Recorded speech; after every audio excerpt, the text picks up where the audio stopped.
Hello everyone, আসসালামু আলাইকুম। Welcome back to my another new blog. আমি আয়েশা বলছি। সবাই কেমন আছেন? আশা করি ভালো আছেন, সুস্থ আছেন। আমি এই ভিডিওটা শুরু করেছি কাল বিকাল থেকে।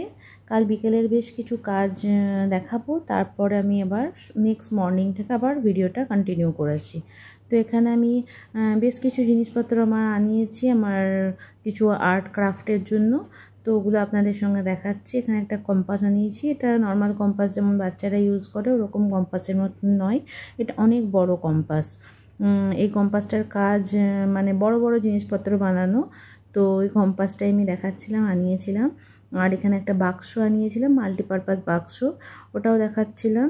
কেন কি বাক্সটা আমার দরকার আছে। কিছুদিন আগে আমি আপনাদেরকে একটা ভিডিওতে দেখিয়েছিলাম যে আমি অনেক কাঁচ অর্ডার করেছি, ছোটো ছোটো কাঁচ, বিভিন্ন সাইজের, ট্রায়াঙ্গেল, রেক্ট্যাঙ্গেল, স্কোয়ার, বিভিন্ন সাইজের কাঁচ অর্ডার করেছিলাম।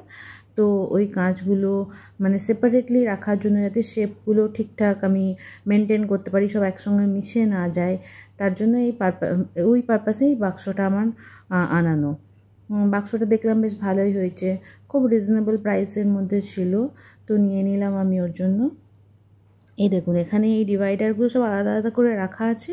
ওগুলো আমি সব বসে বসে ডিভাইডারগুলো সেট করেছিলাম, করার পরে তখন কাঁচগুলোকে সব আলাদা আলাদা করে রেখেছিলাম। যারা এই মুহূর্তে আমার ভিডিওটা দেখতে শুরু করেছেন তারা প্লিজ একটা লাইক দিয়ে ভিডিওটা কন্টিনিউ করবেন।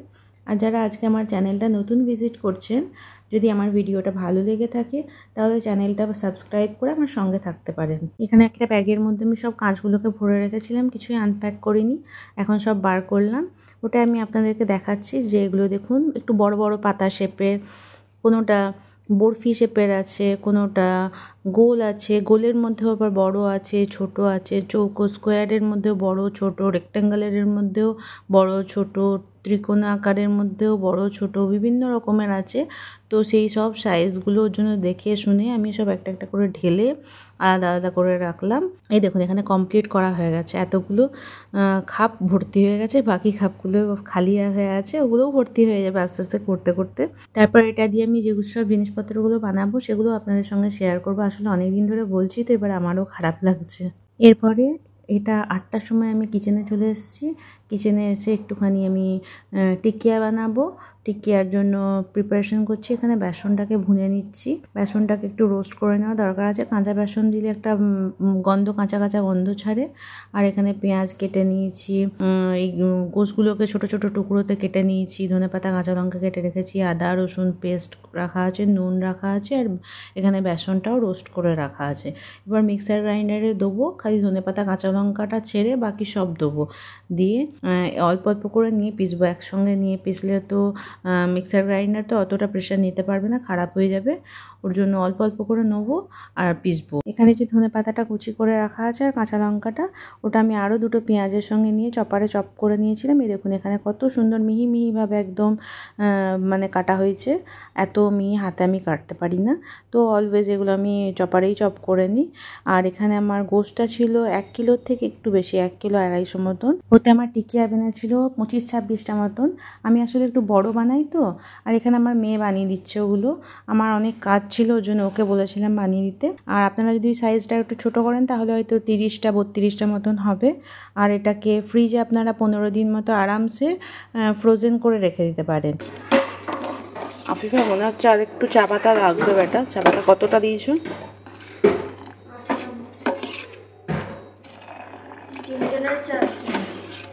ঠিক আছে, দেখি ফটো। রাস্তাতে চা বানিয়েছিলাম আর স্যান্ডউইচ বানিয়েছিলাম।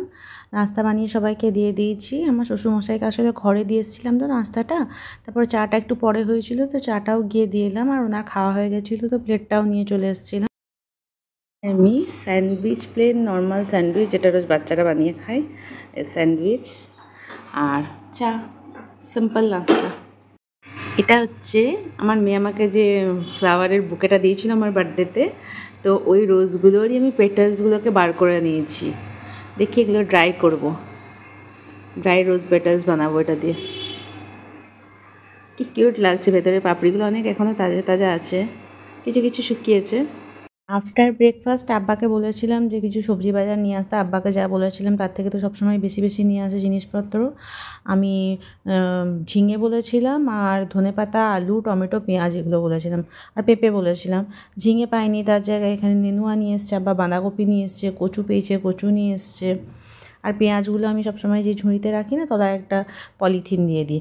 আর এখানে এই সবজি বাজারটাই ঢেলে আমি গুছিয়ে নিচ্ছিলাম। আর পোরলাগুলো যে ঢোকা ছিল না, পোরলাগুলো একটু বড় বড় ছিল, তো ওটাকে কেটে নিয়ে আমি আবার ঢোকালাম, তাহলে ঢুকে গেল গোটাটা।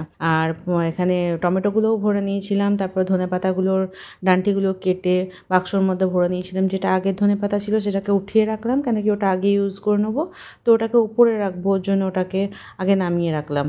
দিয়ে এখানে গুছিয়ে ঢুকিয়ে রেখে দিয়েছি সব। আর এখানে কিছু টমেটো আছে আর সবজি আছে, এগুলো বার করে নেবো। বার করে নিয়ে এই পলিথিনগুলোকে ধুয়ে রেখে দেবো। এই জিপলক ব্যাগগুলো না আমার ইউজ করতে খুবই সুবিধা লাগছে, কেন কি ওপরে জিপ ছোটো মতন একটা দেওয়া আছে, তো ওর জন্য মানে সবজি ফ্রেশ থাকছে, ভেতরের এয়ারটাকে বার করে দিয়ে ভেতরে রাখছি তো।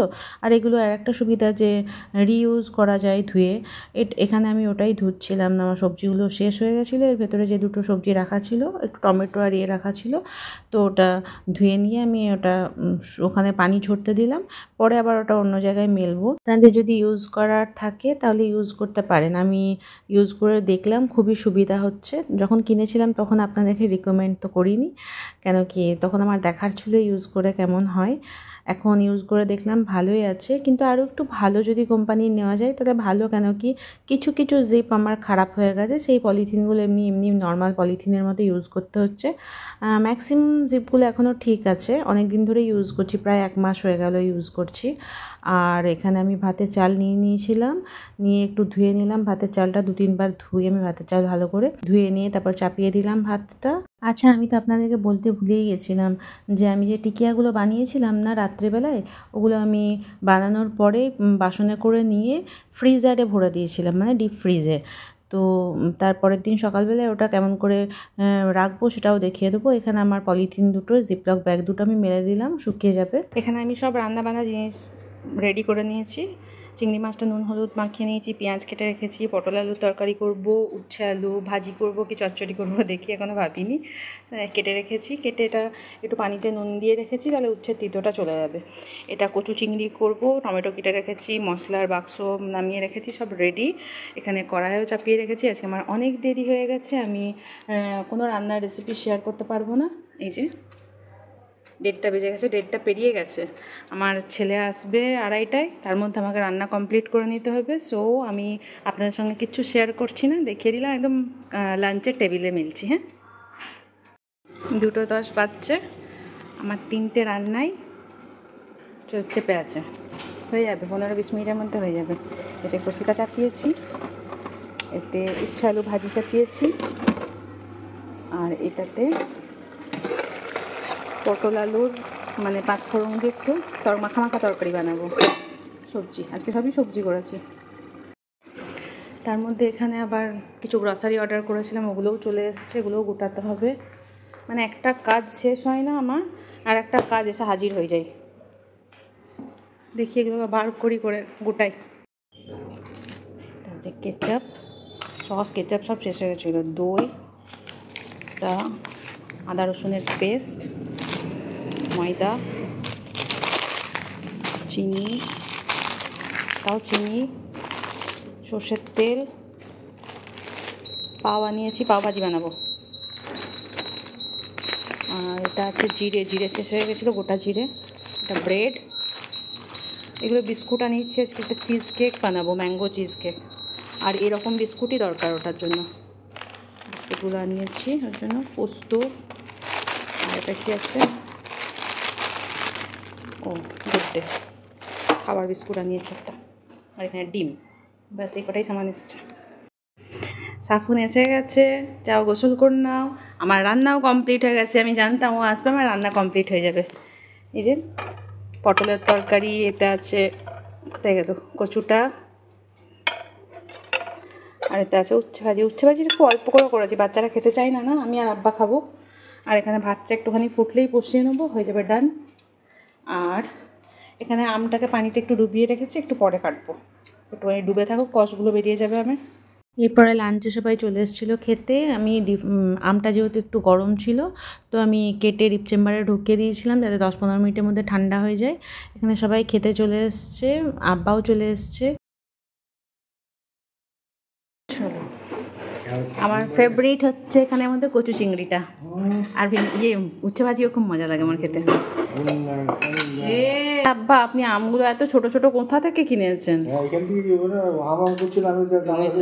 ওর থেকে সঞ্জয়ের দোকানে ভালো আম পাওয়া যায়, বড় বড় পাক্কা সুন্দর আম পাওয়া যায়। কতটা কচু চিংড়ি নিয়েছি, আমি খালি মুখেও ভালোবাসি এটা খেতে। তারপরে দুপুরে খেয়ে তো রেস্ট করতে চলে গেছিলাম, আর কোনো ভিডিও করিনি। তারপর এটা একদম সন্ধ্যেবেলায় 8টার সময় আমি আগের দিন যে টিকিয়াগুলোকে ফ্রিজে ভরে রেখেছিলাম, যেহেতু 3টে থালাতে ছিল তো অনেকটা জায়গা ঘিরে নিচ্ছিল, ওটাকে একটা বাক্সর মধ্যে কম্প্যাক্টভাবে কী করে রাখা যায় সেটাই আমি আপনাদেরকে দেখাচ্ছি। এই 3টে করে রাখলাম, যদি 4টে-5টা যা আপনাদের যেরকম বক্সের সাইজ হবে সেরকম রাখবেন। আর মাঝখানে বেকিং যে পেপারগুলো হয় বা পার্চমেন্ট পেপার যদি থাকে তাহলে মাঝে একটা করে ওরকম পেপার দিয়ে দেবেন, বা পলিথিন যা থাকবে সেটা দিয়ে মাঝখানে দেবেন, তা নাহলে একটার সঙ্গে একটা চিপকে যাবে, ওর জন্য এই পেপারগুলো দেওয়া হয়। ভুল করেও যেন খবরের কাগজ বা এমনি মানে খাতায় লেখার কাগজ ইউজ করবেন না, তাহলে ওটা টিকিয়াগুলো ওর মধ্যে চিপকে যাবে, ছাড়বে না। আর যদি ডিব্বাতে ভরে না রাখেন তাহলে এরকম জিপলক ব্যাগেও ভরে রাখতে পারেন, কম স্পেসের মধ্যে কম জায়গার মধ্যে খুব সুন্দরভাবে রাখা যায়। তারপর এটাকে ফ্রিজে রেখে দেবেন। আপনি 10-15 দিন আরামসে যখন খুশি যেভাবে খুশি ভেজে খেতে পারলেন। শরীর খারাপ থাকলে, রান্না কম করতে পারলে ভাত ডালটা করে নিয়ে শুধু সালাদ আর এটা দিয়েও খেয়ে নিতে পারবেন। তো আমি এখানে ফ্রিজে রেখে দিলাম ওটা। এরপর আমি এখানে একটু চাপ ম্যারিনেট করছি, চাপটাকে রাতেই ম্যারিনেট করে রেখে দিচ্ছি, এখন আমি রান্না করব না। একটু বেশি টাইম ম্যারিনেট হয়ে থাকলে আসলে মশলাগুলো ভেতর অবধি পৌঁছে যায়, তো রান্নার টেস্টটা খুব ভালো হয় তখন। আর এটাকে আমি কাল দুপুরবেলায় রান্না করব, ওর জন্য এখন থেকেই ম্যারিনেট করে ফ্রিজে ভরে রেখে দিলাম। আর এর রেসিপি যদি আপনারা চান তাহলে আমি নেক্সট কোনো ভিডিওতে অবশ্যই শেয়ার করব আপনাদের সঙ্গে। আর এখানে আমি একটু ডিমটাকে গুছিয়ে রাখছিলাম, সকালবেলায় জিনিসপত্র এসেছিলো সেগুলো তো সকালেই গুছিয়ে নিয়েছিলাম, আর তখন ডিমটা গোছানো হয়নি, কেন কি এটা একটু টাইম নেয়। আর গোছাতে এসে দেখছি যে আমি বড্ড ময়লা ছিল ডিমগুলো, তো তা বাক্সতে না ভরে ঝুড়িতে রাখলাম, দিয়ে ওটা একটু পানিতে ভিজিয়ে দিয়েছিলাম। আর এখানে আমি একটা ডিম রান্না ডিনারের জন্য চাপিয়েছিলাম, এটাকে ভাঙা ডিম রান্না, ছেঁড়া ডিম রান্না এরকম কিছু একটা বলে। খুবই সহজ রেসিপি, আধ ঘন্টার মধ্যে আরামসে হয়ে যাবে। ওই ডিম রান্নাটা মানে আমি বসিয়ে দিয়ে করে নিচে গেছিলাম কাপড় মেলতে।